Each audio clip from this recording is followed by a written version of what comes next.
زما عزتمندو کوم وبا چې راغلې ده هغې ته کرونا وایرس وایي. تاسو په خیر شو په دې کرونا وایرس په دې معنی پوهېږئ؟ د دې معنی دا ده کرونا په کور کې کښېنه. دا خلک خو بار وځي ده چې پلار به یې په کور کې کښېني. کرونا په کور کې کښېنه که بار ولګي دا بلا به درته ولګي. نو دا یو کافره وبا راغلې ده.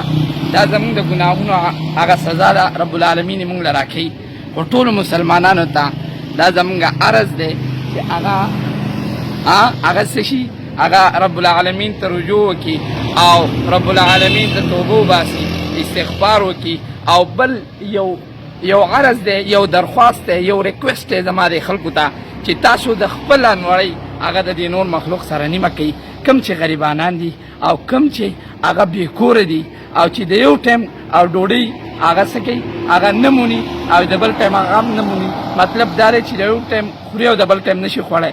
دا خلکو سره خپله هغه ډوډۍ نیمه کوي او دا د رب العالمین د طرفه زمونږ ته یو پیغام دی. ځکه د دې نه مخکې که تاسو سوچ وکئ رب العالمین هغه ډینګي راولېږو چې دا خلک په دې ډینګي برابر شي، خو دې برابر نه شو نو بل عذاب رب العالمین د کرونا په شکل کې راولېږو دې قوم ته. ځکه دا قوم د دې لایق دی.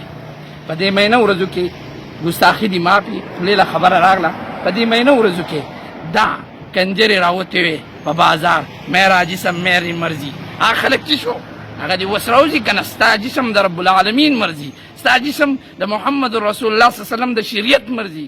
که دا وا نو ته به کامیابی، که دا نه وا نو نه ادھر کې رہے نہ ادھر کې رہے. نو عیسی علیہ السلام د ندار محمد وما علینا الا البلاغ.